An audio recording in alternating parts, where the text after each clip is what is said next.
Story time, he took me there.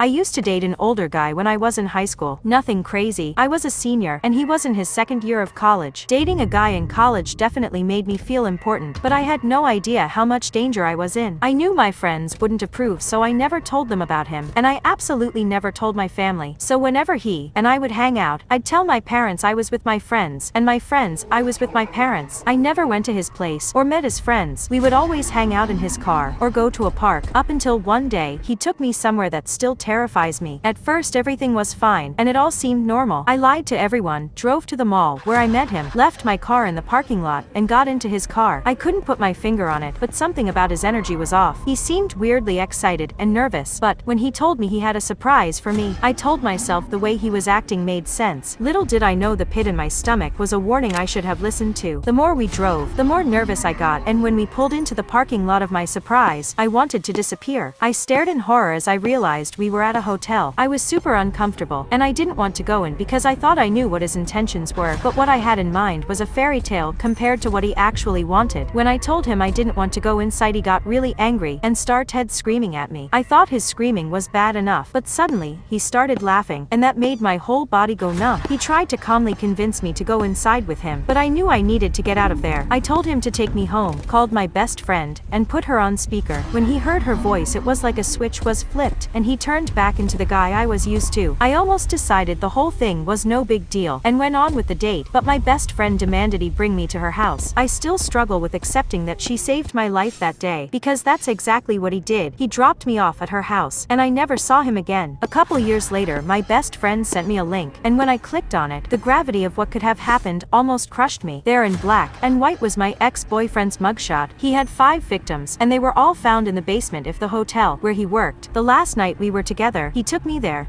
Story time, he told me too. Everyone knows foster kids don't always have it easy, but sometimes they live nightmares, and I know all about it. I went through the usual stuff like being ignored or starved, but when I was 11, I almost ended up in an actual house of horrors. I remember touring the house and thinking that my life was finally going to be somewhat normal. I met the people who would be my new parents, and they seemed really nice. I was excited to move in until I met the other kids already living there. There was a boy and a girl, and something about them seemed really off. I kept staring at their smiling faces, and the more I did, the more I got this uneasy feeling in the pit of my stomach. Something about their appearance was really strange, but I couldn't put my finger on it. We were about the same age, so I kept trying to talk to them and make jokes, but they wouldn't even look at me. I gave up after trying so hard, and had decided that I didn't want to move in anymore. That's when something happened that made me want to crawl out of my skin. I reached out to tap the boy, and accidentally swiped his hair instead. A look of fury flashed across the boy's face, and I realized why they looked so strange to me. The boy and the girl were both wearing wigs, but that wasn't all. Their faces were caked with makeup. As the boy fixed his wig, he leaned over and whispered something in my ear that made me willing to do whatever it took to make sure I didn't get put in that house. I started to be really disrespectful to the parents, and I even broke my dish on purpose. By the end of the visit, they wanted nothing to do with me. While I was being dragged out and yelled at, I looked up to see the boy crying, but his smile never faded. I ended up in a home where I only ate once a week, but I still felt relieved I had gotten away from that house with the boy and the girl. When I was old enough, I wanted to know what happened to the boy and girl, and what I found out made my legs turn to jelly. Those foster parents were arrested for turning the kids under their care into dolls. Their basement was filled with 4 sets of dolls they said grew too much. It wasn't until that moment I understood why he told me to run. Story time, I'm still waiting. I live in a really small town that is super cliche. We leave our doors unlocked, we support each other, and everyone knows everyone. At least that's what we thought. In our town there was this guy named Mr. Draven who made dolls for all the girls, and he made sure everyone was included. If you were a girl who was new to town, or you had a baby girl, he would put a basket on your doorstep, and inside would be one of his handmade dolls, free of charge. When I got my doll, I named her Melody. I was only 5, and I took her everywhere with me, to school, to sleep, and one time I put her in the tub. While Melody was in the water, I noticed the water coming out of her after she got wet was brown and thick, so I called my mom. She put her nose up to the drainage, and I thought she might be sick from the smell. My mom told me it was probably glue, and I shouldn't get Melody wet anymore. We tried to put her out in the sun and let her dry, but she just smelled worse and worse each day. My mom didn't know what to do, so she brought Melody back to Mr. Draven and explained the situation. About a week later, he brought Melody back to me good as new with a note that said, "Please keep dry." Everything went back back to normal and Melody and I did everything together. Years later Mr. Draven got into a really bad accident and he didn't make it. We were all devastated and really sad that our town would lose a tradition we all loved so much. Mr. Draven didn't have any family, so a group of people from town decided they would pack up his house, and what they found changed them forever. In the basement where Mr. Draven made his dolls they found 3 deep freezers. When the freezers were open they found bags of frozen parts labeled with the names of the girls in our town. When the police began investigating, the first thing they did was go around town and take the dolls that had matching freezer bags. I was relieved when they never came to get Melody, but then they found a storage unit full of freezers, so now I'm still waiting.